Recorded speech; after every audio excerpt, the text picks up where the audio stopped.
वंदे पुरुषोत्तमम। हम लोगों ने अनेकों जगह एक चीज़ को देखे हैं, आइडियल शब्द हम लोगों ने सुने हैं।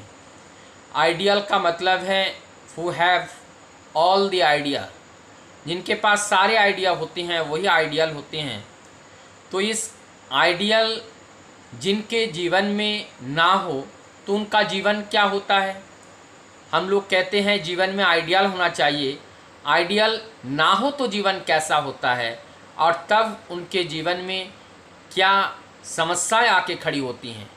इस बात को जब हम जानने का प्रयास करते हैं और परम दयाल ठाकुर जी के पास भी इस बात को रखा जाता है तो उस बड़े सहजता के साथ यही ठाकुर जी बोलते हैं, जो जीवन में जिसका आइडियल ही नहीं है, आइडियल ही नहीं है तो आइडिया कहाँ से आएगा। जीवन का आइडिया वास्तव जो ज्ञान है वो ज्ञान कभी आता है जब हम किसी सत्ता सत्य के साथ युक्त होते हैं। जब तक हम सत्य के साथ, सत्य कौन, वही आइडियल ही सत्य होते हैं। और जब तक हम सत्य के साथ युक्त तो नहीं होते हैं तो हमारा जीवन में कोई आइडिया ही नहीं रहता है। अर्थात जब तक आइडिया नहीं रहेगा तो दिशा नहीं मिलती है। जीवन की दिशा पाने के लिए एक दिशाहारी होना चाहिए, दिशारी होना चाहिए। तो जब वो दिशारी ही आइडियल होते हैं, जब जीवन का दिशाहारी नहीं है तो ये जीवन दिशाहीन होते हैं। जब जीवन दिशाहीन होता है तो वे जीवन ऐसे आसमान में इस तरीके से वो घूमता है जैसे उड़ते हुए पतंग का धागा जब कट जाती हैं तब वो पतंग आसमान में बिना किसी दिशा निर्धारित होते हुए वो उड़ते रहते हैं और उड़ते उड़ते वो कहाँ जा कर के उनको गिरना है स्वयं उस पतंग को भी पता नहीं होते हैं।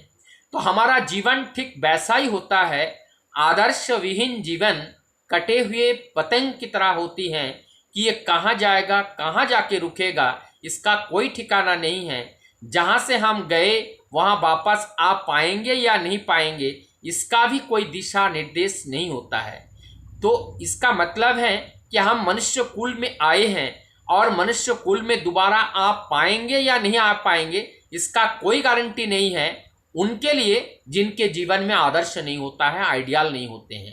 लेकिन जिनके जीवन में आदर्श होता है, जिस कुल में वो आए हैं, जन्म लिए हैं, वो उस कुल में आएंगे ही और उसमें और श्रेष्ठतम जगह स्थान उनको मिलेगा, ये निश्चित होता है। तो ये आइडियल होना ना होना दोनों का मतलब ही यही होते हैं जो हमारे जीवन से जुड़ा होता है। आने वाले जीवन हम कैसे प्राप्त पाते हैं वो निर्धारित करते हैं कि हमने वर्तमान को किस तरीके से जिया है। वर्तमान का जीना हमें भविष्य का निर्माण करता है। और एक प्रश्न आता है, क्या ये जो आइडियल, हम जो पुरुषोत्तम की बात करते हैं, पुरुषों में उत्तम पुरुष जो हैं वही आइडियल होते हैं, वही पुरुषोत्तम होते हैं।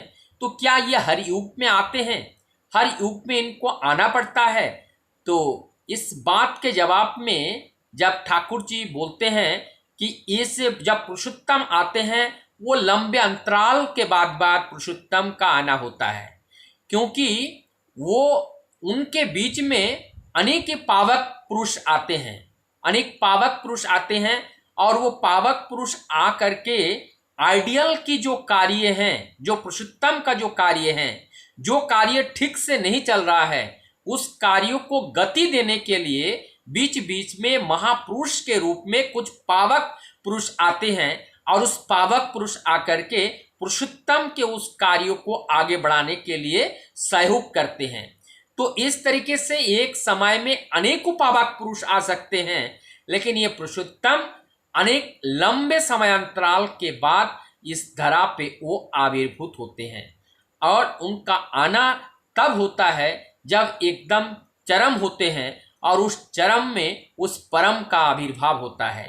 और इस तरीके से हमारे इस समाज को परिष्कारित करने के लिए और समाज की विकृति करने के लिए, समाज को गंदा करने के लिए बहुत से शैतान का भी आविर्भाव होता है। और वो शैतान क्या करते हैं, ये धर्म की विकृति करते हैं धर्म को अवमानना करते हैं और धर्म की ग्लानि से वो भर देते हैं, धर्म का कुअर्थ करके लोगों को भ्रमित करने का कार्य करते हैं, ऐसा कार्य जो करते हैं वो शैतान होते हैं। और ऐसे शैतान को रेसिस्ट करने के लिए, ऐसे शैतान को दमन करने के लिए परम पुरुष के द्वारा भेजा हुआ कुछ कुछ पावक पुरुष होते हैं, कुछ महापुरुष होते हैं, और वो आकर के इस तरीके के जो इविल हैं, जो पाप हैं, जो शैतान हैं, उस शैतान के ऊपर कुठाराघात करते हैं और तब जाकर के परिशुद्ध करके समाज को एक नया दिशा, एक नया राह,